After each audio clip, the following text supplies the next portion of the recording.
¿Ahí me escuchan?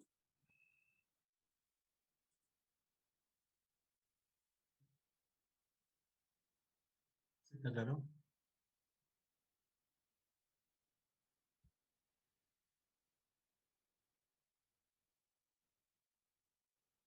Bueno, esperemos se conecte rápidamente el profesor Santos Mercado.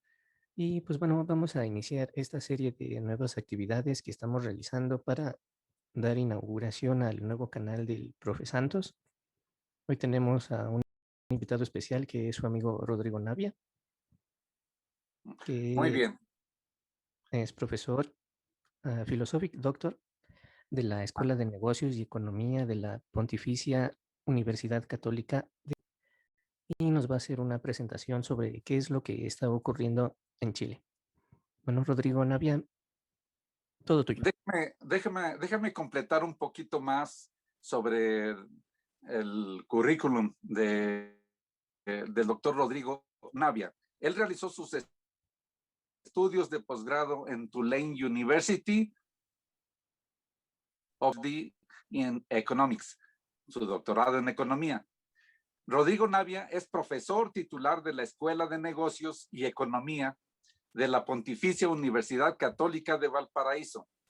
Imparte clases de macroeconomía en la carrera de ingeniería comercial y el máster pues de esta universidad.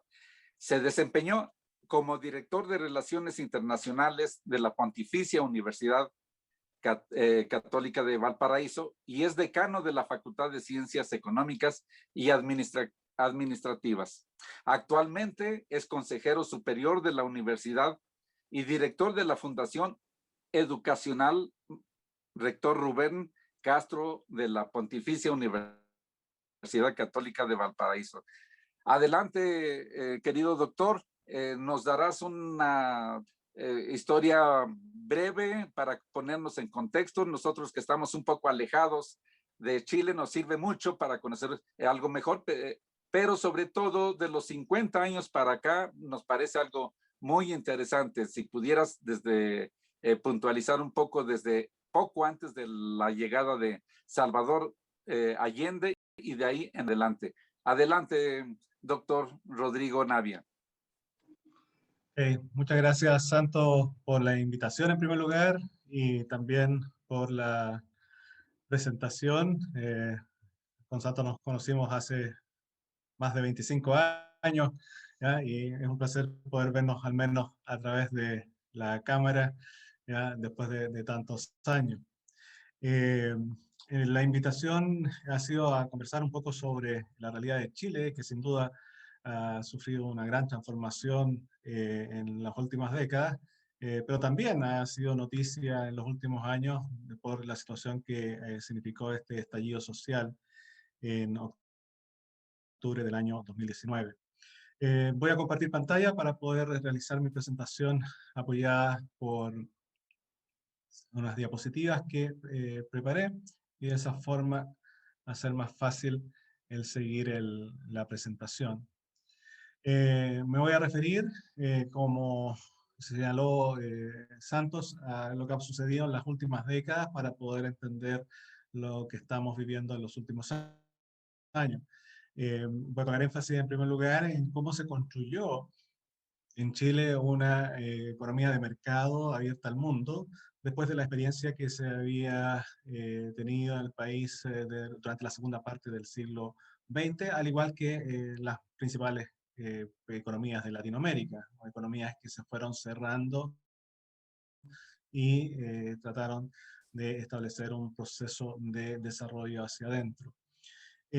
Para luego de esa construcción del modelo en las 70 y en los 80, pasar a lo que fue el cambio político significativo en nuestro país en 1990, con el término de dictadura cambiar a la democracia y cómo se construyó a partir de lo que se había sido la experiencia de las décadas anteriores, donde básicamente lo que primero fue un consenso político y también económico. Teniendo eso, que básicamente cubriría hasta hace unos pocos años atrás, podemos mirar cuáles han sido los resultados. Y en ese sentido, resaltar tanto ciertos logros significativos, principalmente al comparar nuestra realidad económica en los últimos años con lo que era la realidad económica hace 30, 40 o 50 años atrás, y también señalar cuáles son las sombras, cuáles son los problemas, los errores o todo lo que ha significado efectos negativos en el funcionamiento de nuestra economía y de nuestra sociedad, que en parte explica todo lo que ha sido la situación política y social a partir de 2019. Para finalizar con algunos comentarios finales.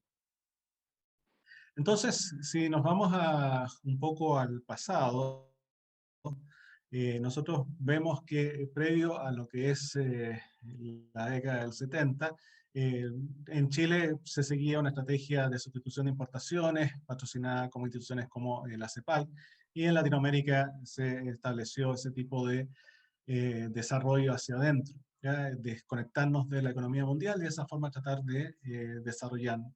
Acá en este gráfico lo que estoy midiendo en el eje vertical es el PIB per cápita de Chile como porcentaje del PIB per cápita de otros países, economías avanzadas.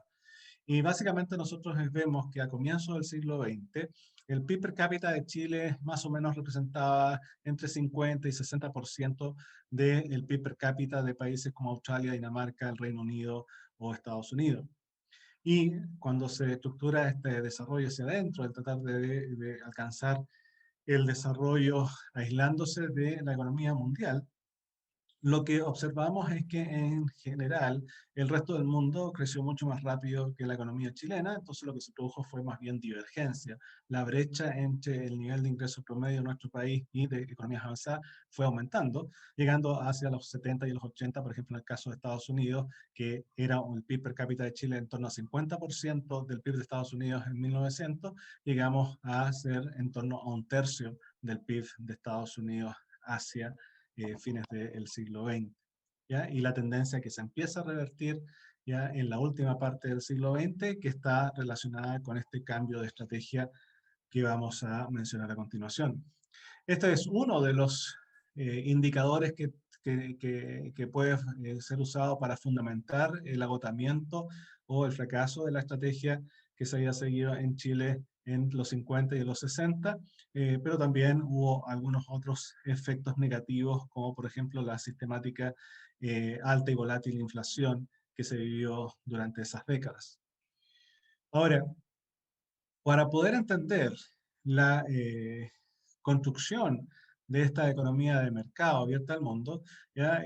Hay un hecho político significativo que es el golpe militar del año 73, en donde se saca del poder a Salvador Allende, que era una alianza, que era el presidente de la Alianza de Unidad Popular, una alianza política de izquierda, socialista, marxista, que instauraba una vía chilena hacia el socialismo.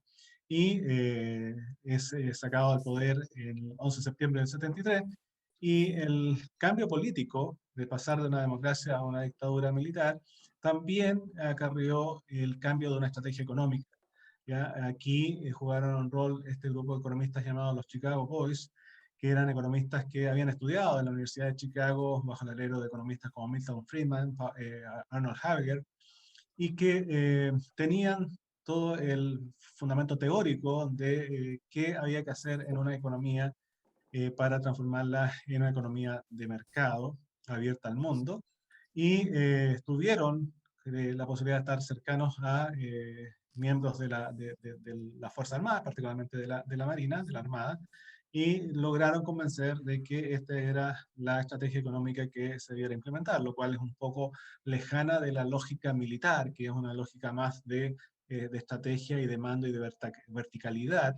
Aquí pasábamos a una realidad donde se le estaba diciendo aquí hay que irse más bien al laissez-faire y que los agentes económicos libremente en el mercado interactúen. ¿Ya? Los malos resultados de la estrategia anterior, donde había mucho mayor rol del Estado, ¿ya? Ayudaron a convencer de que en realidad ese no era el camino, y se implementó entonces este tipo de modelo económico. La cobertura de políticas que se implementaron, de planes que se implementaron, es básicamente una tradicional receta para reducir el tamaño del Estado.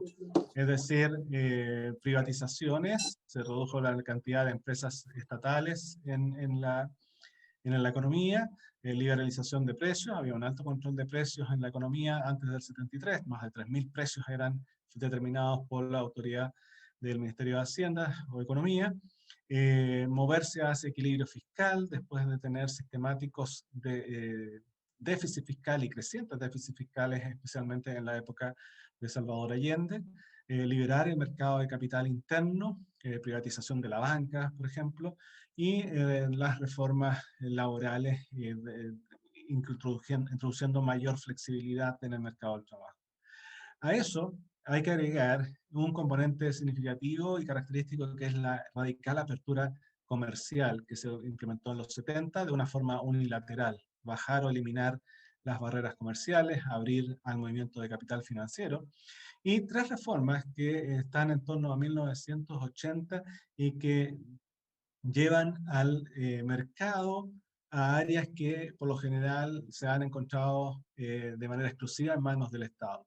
¿Ya? Una reforma del sistema de pensiones para transformarlo en un sistema de capitalización individual administrado por entidades privadas, una reforma del sistema de salud que le da más espacio también a sistemas de protección privados para la elección de los individuos, de las familias entre el sistema de salud estatal o el privado, y también una reforma educacional abriéndole más espacio a operadores privados para proveer educación primaria y secundaria y también en el nivel superior.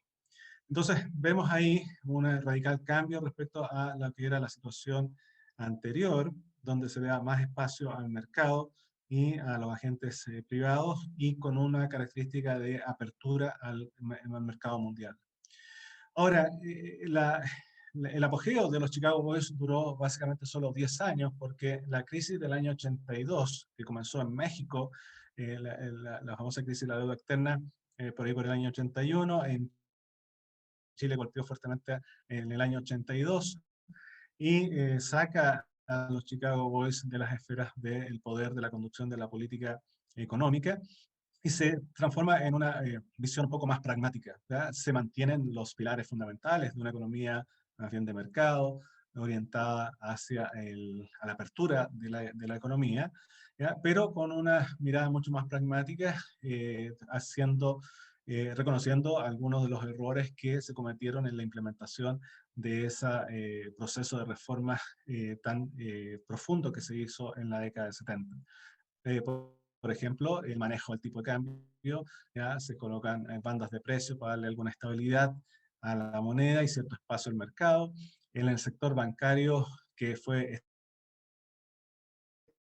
estatizado por la crisis del 82, se vuelve a privatizar como en los 70, pero el gran cambio es la regulación y supervisión, que fueron elementos centrales de la debilidad que se manifestó del proceso vivido en los 70. Ahora, en el caso de las empresas públicas se siguió privatizando, pero también en los comercio exterior vemos el rol del Estado de una forma más pragmática, interviniendo con incentivos o protegiendo algunas áreas específicas. Pero en general la apertura económica se mantiene. Entonces, esos fueron más o menos los años de la dictadura, unos 17 años del 73 al 90, y hacia fines de los 80, el proceso político que se había desarrollado terminó con que los opositores políticos a la dictadura militar ganan la elección en 1990. ¿Ya? Entonces había un signo de interrogación para dónde va a ir este país después de esta estrategia que fue básicamente implementada, la estrategia económica implementada con el fusil por delante. Lo que nosotros observamos es que la concertación por la democracia, que es la alianza de centro-izquierda, que pasó a gobernar Chile desde 1990 hasta el año 2010, básicamente mantuvo los elementos centrales del modelo, pero le introdujo reformas sociales. ¿Ya? El lema que básicamente se hizo muy popular durante esta época era crecer con equidad. O sea, hay que lograr tener una economía dinámica, que sea capaz de ir creciendo, generando más riqueza, pero que sea más inclusiva a partir de la situación que se había experimentado los años previos. Los economistas que estaban dirigiendo entonces esta nueva etapa eran los críticos de los Chicago Boys, pero en el contexto histórico que estamos hablando, 1990, y a veces a las generaciones actuales se les olvida el mundo de 1990, criticando a que por qué no cambiaron el modelo al modelo alternativo, un modelo más quizás de izquierda. Se les olvida que en 1990 el modelo alternativo, ¿ya? Que fue implantado por la Unión Soviética y en varias partes del mundo tuvo radiación en términos de poder eh, generar un bloque más bien de socialismos reales, cayeron en torno a 1990. Entonces el modelo alternativo no estaba. Y en Latinoamérica, que estaba todavía presente en los modelos más desarrollistas, más intervencionistas del Estado, con una mirada más hacia adentro que hacia afuera, estaban viviendo crisis profundas como las inflaciones en Perú, de Alan García en la segunda parte de la década del 80, o la situación de Nicaragua con Ortega también en esa época. Estamos hablando de situaciones con inflación de más de 1000%, incluso más de 10.000%. Bolivia el año 84-85, o lo mismo Brasil y Argentina hacia fines de los 80. Entonces tampoco ya ese modelo alternativo ya estaba ahí a la mano para convencer a alguien, este es el camino. Se estaban desmoronando. Y por otro lado, la economía chilena, después de la dolorosa crisis del año 82-83, ya hacia fines de los 80 empezó a tomar vuelo y empezó a crecer fuertemente, y se estaban mostrando ciertos signos positivos en términos de los resultados que se estaban obteniendo. Entonces, estos 20 años de 1990 a 2010, básicamente encontramos algunos elementos que no son propios de esta alianza política, sino que fueron heredados, por ejemplo, en la Constitución del 80, que fue la independencia del Banco Central, que estaba establecida en la Constitución de 1980, pero solo se implementó al final de la dictadura en diciembre del año 89, y tuvo un rol importante, ha tenido un rol importante en los últimos 30 años en lograr una estabilidad en la inflación, ¿ya? Que vamos a hablar más adelante en términos de resultados. Es de las pocas instituciones que hoy día en Chile uno encuentra que tiene una significativa eh, reputación, ¿ya? A partir de lo que estamos experimentando en los últimos años. Cuesta encontrar alguna institución en nuestra sociedad hoy día que uno tenga credibilidad en ella. Por otro lado, la política fiscal se fue consolidando durante estos 20 años, y por ejemplo a partir de del año 2000, con el gobierno de Ricardo Lagos, se establece una regla de balance estructural, ¿ya? Que en los últimos 20 años ha tenido algunas modificaciones, pero básicamente ya, coloca un marco para lo que es el gasto fiscal en términos de su preocupación por una estabilidad de largo plazo y sostenibilidad de las cuentas fiscales. La política social fue el gran cambio respecto a lo que fue el periodo de la dictadura militar. Aquí un acento importante en términos de lograr con la política social reducir la inflación, la pobreza, ¿ya? Estar focalizada en mejorar las condiciones de la población que estaba en situación más precaria hacia 1990. También las reformas laborales, se trató de mejorar un poco la protección de los trabajadores, y por otro lado, privatizaciones se siguió avanzando.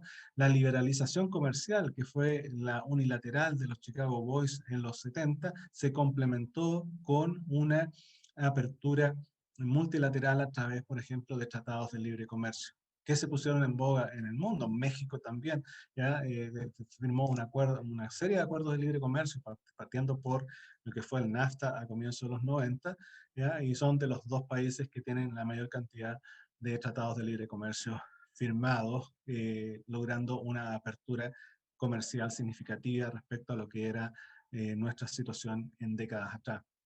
El movimiento de capitales fue también más pragmática la medida, colocando ciertas barreras al movimiento de capitales, pero en las últimas décadas básicamente se han eliminado ese uso de instrumentos.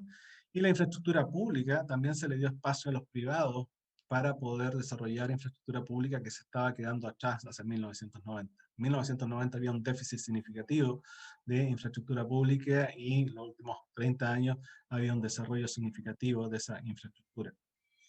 En el caso del sector salud y previsión, que se les entregó en el caso previsional, por ejemplo, exclusivamente al sector privado, ahí hubo reformas hacia el gobierno de Bachelet en términos de entregar un pilar solidario que complemente ya la situación que nos está entregando el sistema privado, que es en su naturaleza muy individualista. Con todos esos escenarios comienzo de los 70 hasta el 2010, 2015 más o menos, nosotros encontramos ciertas luces, pero también unas sombras. ¿Ya? En el lado positivo, las cosas que uno podría destacar, está por un lado el fuerte crecimiento económico que tuvo esta economía, sobre todo en un periodo de 10 años, fines de los 80, fines de los 90, de lo que llamamos la economía, la era dorada de la economía chilena, con un crecimiento de 7% anual, en donde básicamente se duplicó la producción del país en un corto periodo de tiempo. No hay otro periodo en la historia de Chile donde se haya logrado ese nivel, ese ritmo de crecimiento tan acelerado, con todas las transformaciones que significa en términos de nivel de vida promedio de la población. Por otro lado, un logro significativo ha sido el control de la inflación. Alta y volátil era nuestra inflación, que llegó a picos de más de 600% el año 73, pero con una alta volatilidad. Y con la independencia del Banco Central y con los objetivos de metas de inflación adoptados a comienzos de los 90, sistemáticamente se fue bajando la inflación y llegar a un nivel de 3% anual en torno al 2000, y en los últimos 20 años, con algo de volatilidad en la primera década de este siglo, producto de crisis internacionales o el alza de precios del petróleo, hacia 2004-2008, si incluso considerando esa volatilidad de esos años, si uno mira los últimos 20 años, la inflación en Chile ha sido en torno al 3% anual, o sea, prácticamente en la meta que tiene el Banco Central. Es un cambio muy significativo por todos los efectos negativos que genera la inflación para poder llevar a cabo la vía económica y todos los costos sociales que eso implica, sobre todo a la gente de más bajos ingresos. La situación fiscal también ha sido una de las cosas a destacar. Hasta hace pocos años atrás se ha deteriorado en los últimos años. Bueno, la pandemia sin duda, ya no hay país que no ha sido deteriorada su situación fiscal producto de lo que ha sucedido el último año y medio, pero previo a esa situación, hasta 2012-2014, Chile era un acreedor neto. El gobierno de Chile tenía más activos financieros que pasivos financieros, en parte explicado por esa regla fiscal que se implementó el año 2000, dándole una significativa solidez a las cuentas fiscales, bajo riesgo país, lo cual significa reducir los costos de crédito, no solamente para el Estado, sino que también un bajo riesgo país reduce los costos financieros para el sector privado. Por el lado del comercio, nuestro comercio se diversificó en términos de los productos que exportamos. ¿Ya? Básicamente exportábamos cobre en 1970, 80-90% de lo que se exportaba era básicamente cobre, celulosa y una que otra cosa más. En cambio, hoy día se exportan más de 4.000 productos a gran parte del mundo, ¿ya? Y el cobre sin duda todavía significa un porcentaje importante de esas exportaciones, alrededor del 50%, ¿ya? Pero hace 50 años atrás era básicamente lo único que exportamos. La mayor eficiencia económica, también producto de darle más espacio al mercado en distintas áreas, se manifestó, ¿ya? Y se eliminaron algunas de las ineficiencias propias de algunas intervenciones o sobreintervención del Estado en algunos mercados.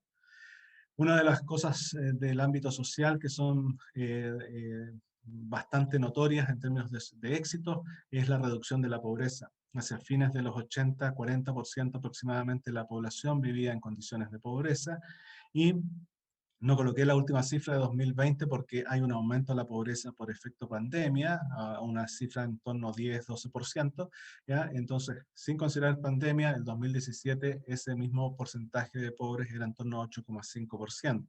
¿Ya? Gran parte de esa reducción de pobreza tuvo lugar en los 90, cuando la economía crecía más rápido, lo cual ayudó a sacar a mucha gente de la pobreza. Alrededor de 2/3 de la reducción de la pobreza es explicado por el crecimiento y el otro tercio es explicado por la política social que se implementó durante esas décadas. Entonces tenemos ahí una serie de efectos positivos, pero también hemos vivido lo que llamamos estas sombras de la implementación de esta nueva estrategia, o algunos resultados que en realidad son desalentadores. Por un lado, una de las cosas que ha estado preocupando no solamente en los últimos años, sino que en los últimos 20 años, es la nula productividad total de factores, ¿ya? O sea, el crecimiento de la actividad económica en nuestro país ya no está siendo explicado por mayor productividad, sino básicamente porque estamos trabajando más o estamos utilizando más máquinas y equipos, lo cual en el largo plazo es insostenible para poder tratar de mantener una economía dinámica. Las proyecciones de crecimiento tendencial a 5 años plazo que se han estado haciendo en la última década, año a año, están yendo a la baja esas proyecciones de crecimiento tendencial para nuestra economía. Parte importante de esto es la productividad total de factores, que si miramos los últimos 20 años, sobre todo la primera parte, en la primera década de este siglo, ya se ve una productividad ya mayor que cero, ¿ya? Pero en parte es viento de cola que nos llevó el superciclo de las materias primas. El alto precio del cobre que se vivió en ese periodo ayudó a un poco a enmascarar esa productividad total de factores básicamente cero. Si nosotros miramos la última década, ¿ya? Básicamente la línea morada es el promedio de la productividad en la última década, que está en el terreno negativo, o sea, básicamente, estadísticamente, es cero. ¿Ya? No hay crecimiento de productividad. En parte eso está relacionado con el bajo esfuerzo que se hace en este país por investigación y desarrollo. Solo un 0,86% del PIB, por ejemplo, en 2017 se destina a investigación y desarrollo, cuando en países, economías avanzadas, ese porcentaje está en 2% o muy superior al 2%. Entonces eso en parte explica la baja productividad, la baja niveles de innovación y sostenibilidad de una economía dinámica. Por otro lado, la desigualdad en la distribución del ingreso ha sido también un problema estructural en nuestra economía. La buena noticia es que hoy día somos menos desiguales que hace 30 años atrás, pero el cambio ha sido marginal, no es algo significativo en términos de reducción de pobreza. Y tenemos el índice 2020, la razón del 20% más altos ingresos respecto al 20% más bajos ingresos. Esa razón cayó de 11 a 9, o el coeficiente de Gini de 0,52 a 0,49. Entonces, ha habido una disminución en esos índices de desigualdad, pero todavía siguen siendo bastante altos. Pasamos de ser de uno de los países latinoamericanos de mayor desigualdad a estar como en la medianía de la tabla en Latinoamérica, ¿ya? Pero Latinoamérica es la región del mundo con los más altos niveles de desigualdad. Es una desigualdad un poquito más alta que quizás la que existe en Estados Unidos, siendo Estados Unidos el país de economías avanzadas con mayores niveles de desigualdad. Entonces, ahí tenemos algunos problemas que van a explicar en parte ciertas presiones que se combinan con estas otras sombras que se han estado dando en las últimas décadas, década y media. Por un lado, está el tema de la calidad de educación. Dentro de las luces, no lo mencioné, está, por ejemplo, la cobertura de educación, ¿ya? Aumentó significativamente la cobertura de educación secundaria, la cobertura de educación superior en los últimos 30, 40 años.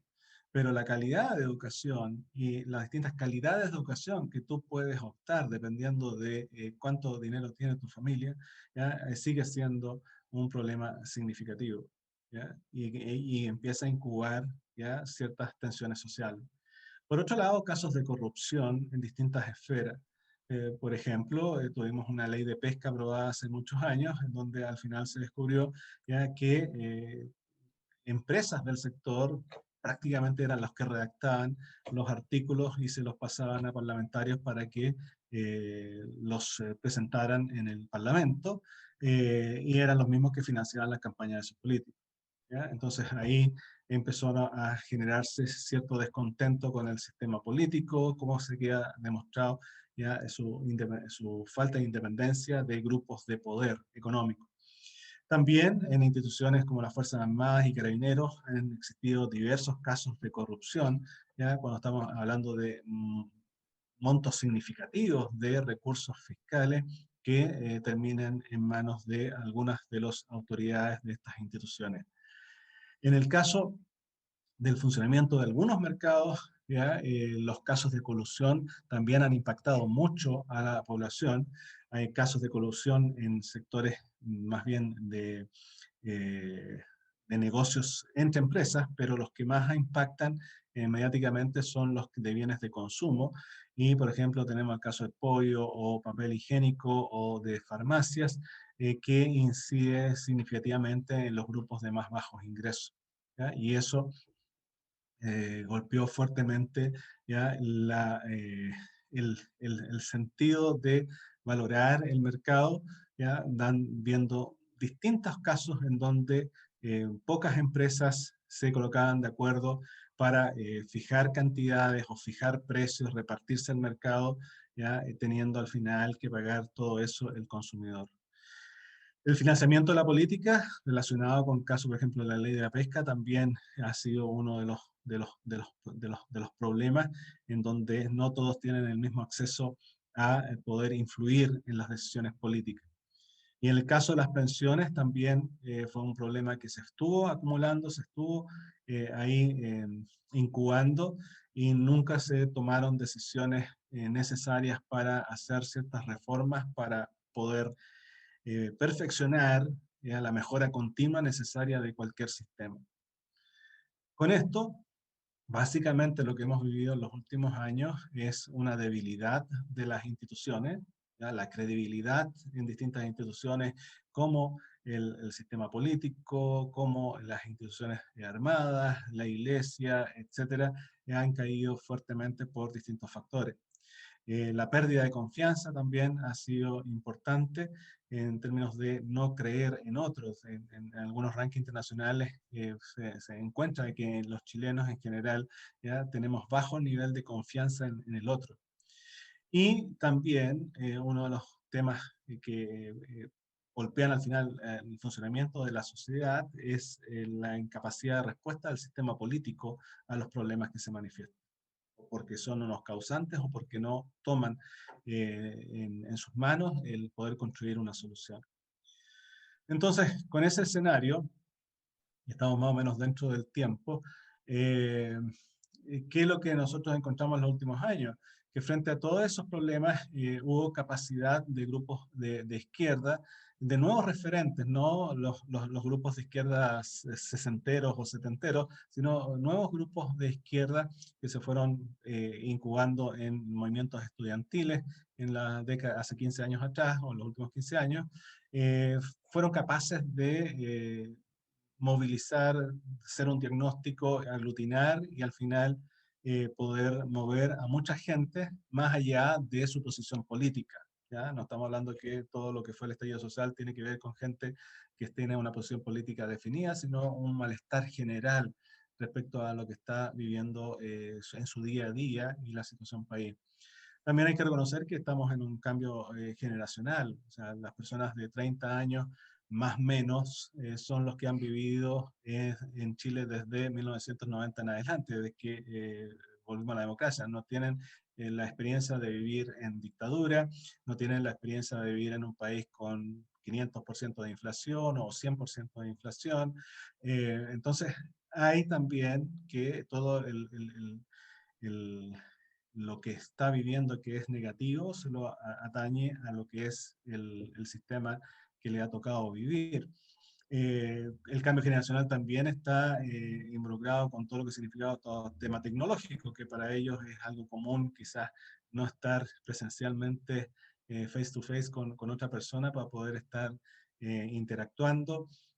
La inmediatez en los resultados también es algo que hoy día se añora. Ya si se nos demora mucho en cargar la página web, ya nos desesperamos, ya tiene que ser todo inmediato, y también eso se va transmitiendo a lo que estamos nosotros demandando de los resultados de la sociedad, que me tiene que entregar el Estado, el mercado, etcétera. Todo tiene que ser inmediato.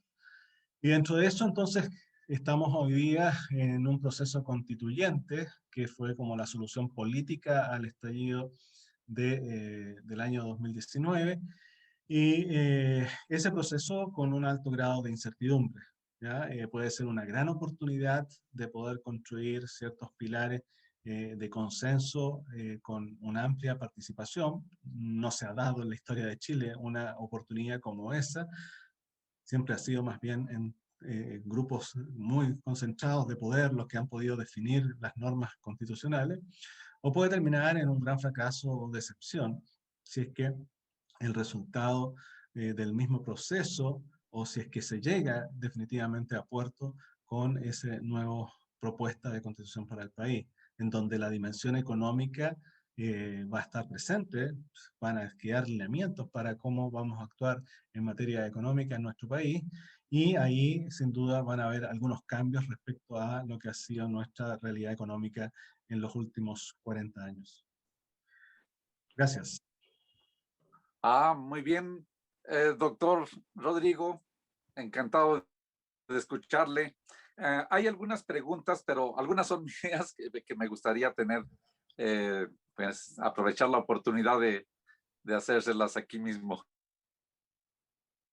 Mire, en aquella época del 1970, 71, 72, muchos andábamos en la lucha creyendo que solamente de manera violenta podíamos conseguir el poder. Y algunos nos fuimos a las montañas, otros se fueron a hacer guerrillas, y algo que nos sorprendió así sobremanera fue que Salvador Allende haya subido con elecciones, por democracia. Entonces, es algo que no podíamos entender.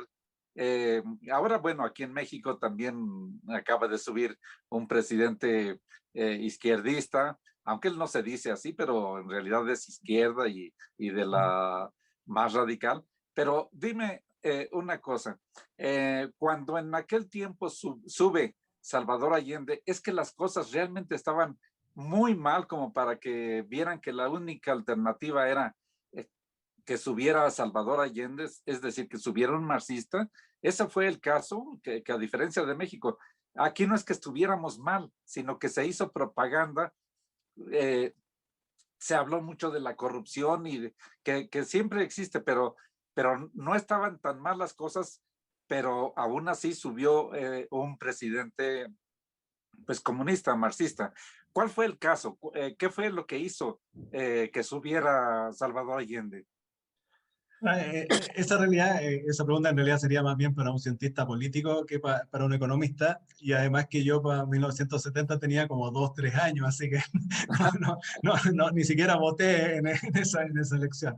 Pero, a ver, hay que colocar un poco el contexto también. O sea, estamos hablando a casi 10 años de la Revolución Cubana. ¿Ya? Salvador Allende era un político de tradición en Chile, había sido candidato presidencial en las pasadas elecciones, en el 64 perdió con el Demócrata Cristiano, y el 58 con el presidente Alessandri de la derecha.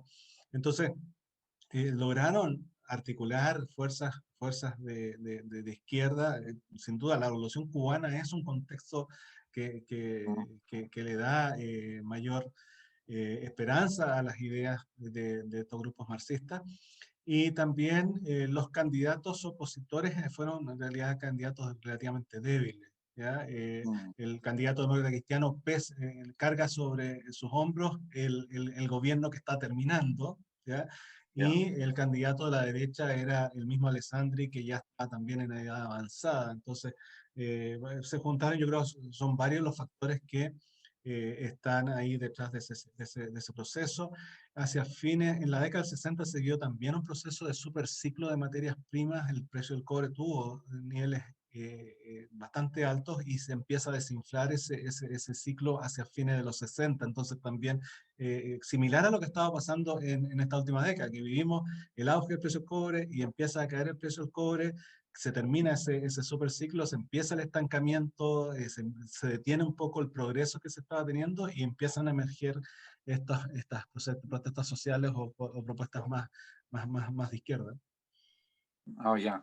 Ahora, en el periodo de Salvador Allende, en realidad, bueno, presentaste unas gráficas, pero en realidad, ¿hubo algún progreso notable en la sociedad? A ver, en el caso de Salvador Allende hay ciertos elementos que me recuerdo, así, por ejemplo, el tema de alimentación en el sistema escolar, por Mm, ejemplo, que hoy día son políticas súper estandarizadas y los chicos reciben desayuno, almuerzo, etcétera. Son cosas que parten durante la época de la Unidad Popular, por ejemplo. ¿Ya? ya, De avanzar en términos de entregar ciertos beneficios sociales. El grave problema durante ese gobierno, por un lado, fue el descalce entre lo que se quiere gastar y los ingresos que se pueden generar. Es un déficit que se empezó a financiar con emisión. Y también las bases que eran de propuestas más radicales que el pragmatismo político de la vía chilena al socialismo de Allende, o sea, de llegar al socialismo a través de la democracia. Habían dentro del Partido Socialista, sobre todo, eh, propuestas más bien como la que tú señalabas, de la revolución, ¿ya? De la vía más bien marxista hacia el socialismo. ¿Ya? Hoy día, en los grupos de izquierda que están ganando popularidad, que son el Frente Amplio, ellos son más bien de la vía de Gramsci, de entrar en las mm, instituciones, pasar al control de las instituciones y de esa forma llegar a hacer la transformación social. No son de la vía marxista de la revolución. ya. Pero Ahora, no es mi área de cuando, expertise la parte política, de ciencia política, digamos. ciencia, eh, sí, ciertamente. Pero, por ejemplo, cuando, bueno, Salvador Allende sale violentamente, entra Augusto Pinochet, eh, hubo también ahí mucho que hablar de desapariciones y cosas violentas, pero la sociedad empieza a crecer, a crecer, a crecer. O sea, abre el mercado y se genera prosperidad, llegan muchas empresas extranjeras porque utilizaron la apertura unilateral y se ve que hay prosperidad. Todos teníamos la idea de que era Chile eh, un faro que nos indicaba por dónde debían ir los países. Pero esa prosperidad no fue suficiente como para convencer a los chilenos de que la solución debía ser más mercado y no menos. O sea, ¿qué pasó ahí? ¿Por qué no entró en la mente de la gente que más libertad era la solución? A ver, en el caso de la primera parte de la época de Pinochet, en realidad la época de Pinochet fue más bien subida y bajada. Eh, al 73 toman el poder y el 75 tenemos una fuerte crisis en el marco de la crisis del petróleo y la actividad económica cae más de 10% al año 75. Después se vuelve a recuperar con fuerza. La economía fue capaz de rebotar con fuerza, pero le tomó tiempo volver a niveles previos a 1970. Tienes que sumar la caída del año 72 y 73 durante Allende. Y luego viene el golpazo de la crisis del 82, que fue devastador, ¿ya? Y recién a fines de los 80 se empiezan a ver esos signos positivos que tú señalas y en la década del 90 también se sigue con este consenso en términos de que, ok, tenemos este modelo, hagamos unas mejoras desde el punto de vista de la inclusión social y sigamos para adelante.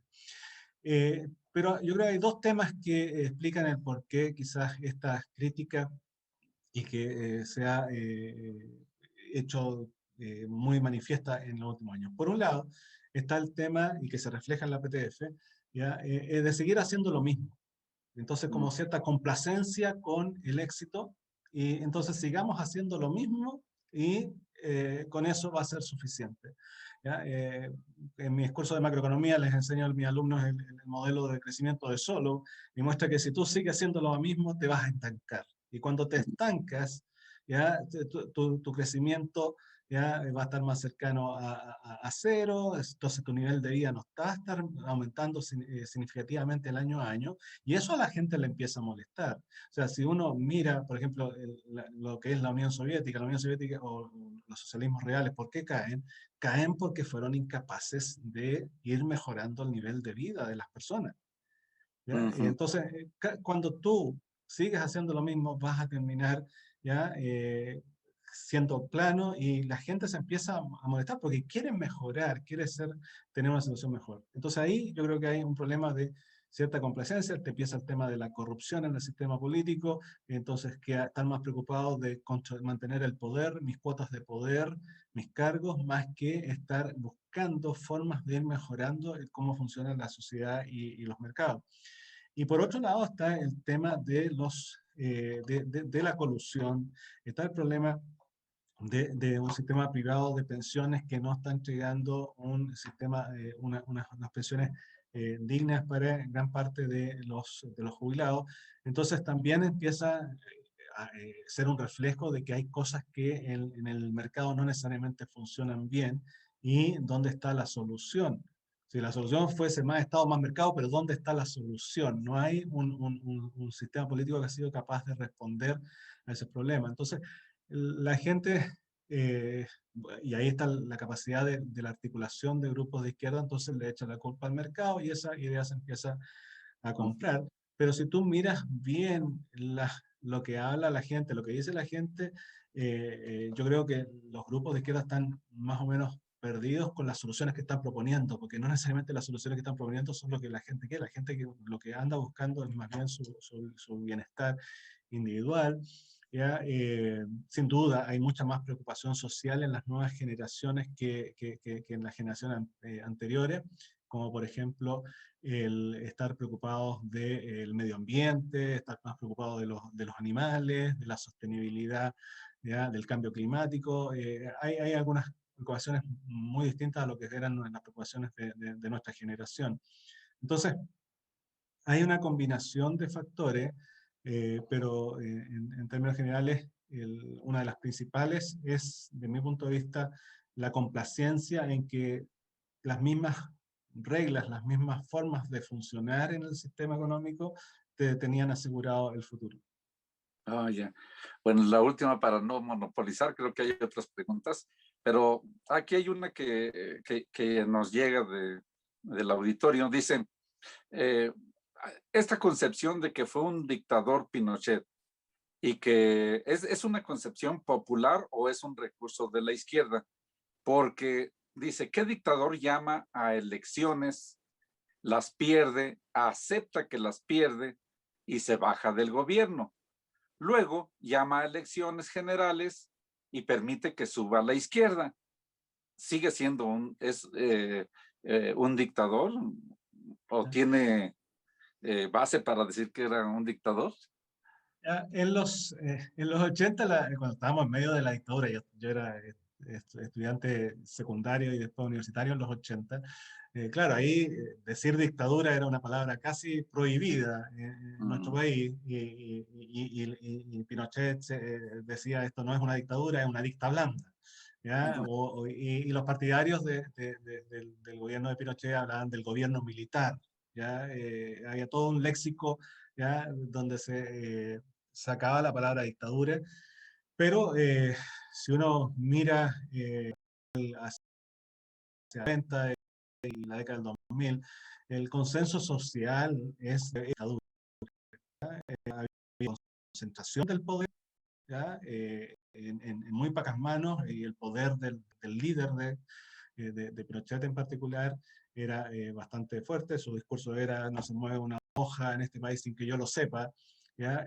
La situación de violencia, de violación de derechos humanos fue sistemática, con muchos gente muerta, exiliada o que sufrió, y hasta el día de hoy sufre consecuencias de lo que fue tener una posición política distinta. Estamos hablando de gente que no necesariamente levantó un fusil contra alguien, sino que solamente por tener un pensamiento distinto sufrió persecuciones. Entonces, en ese sentido, de mi punto de vista, y creo que es más o menos consensuado en términos generales en nuestra sociedad, mucho más de lo que era hace 30 o 40 años atrás, el usar la palabra dictadura para el periodo del 73 al 90, 89, es bastante aceptado. ¿Ya? Hoy día sería más cuestionable decir que eso no era una dictadura. ¿Ya? Así como tuvimos la The Chilean Wave del socialismo, las fiestas chilenas del socialismo a través de la democracia, tenemos la particularidad también que tuvimos un dictador que en realidad no fue él, es la Constitución del 80 la que estableció un itinerario de lo que sucedía con su poder, que duraba hasta fines de los 80, en donde había un plebiscito que él se puso en la papeleta para ir a las elecciones y fue la capacidad de la oposición, ¿ya? Política, que lo logró sacar, pero sí por él, y de hecho hubo instancias muy complejas esa noche del 5 de octubre del año 88, en donde hizo temer que no se respetaran esos resultados, pero fueron personas dentro de las mismas Fuerzas Armadas que eh, se la jugaron por respetar lo que había sido el resultado de esa noche de elección, de ese día de elecciones. ¿Ya? Entonces, en mi caso, yo lo tengo claro, eso fue una dictadura, fue una dictadura militar. Hoy día incluso la gente de más radical de izquierda lo que usa es el término dictadura cívico-militar. ¿Ya? Esa es más bien la concepción más bien de los grupos de izquierda. ¿Ya? El, nos gastamos mucho tiempo en poder llegar al consenso de que fue una dictadura. ¿Ya? Yo creo que ya es estar buscándole como la quinta pata del gato, llegando a ese tipo de denominación. Ok, pues doctor, muchas gracias por tus respuestas. Creo que hay otras preguntas de alguien del auditorio. Uriel. Pues vamos a ver el chat, profesor. Magdalena de Aburto, de Chile, le manda felicitaciones al profesor Navia. Excelente. No sé si alguien más del público guste hacer alguna variedad de preguntas para el profesor Rodrigo Navia.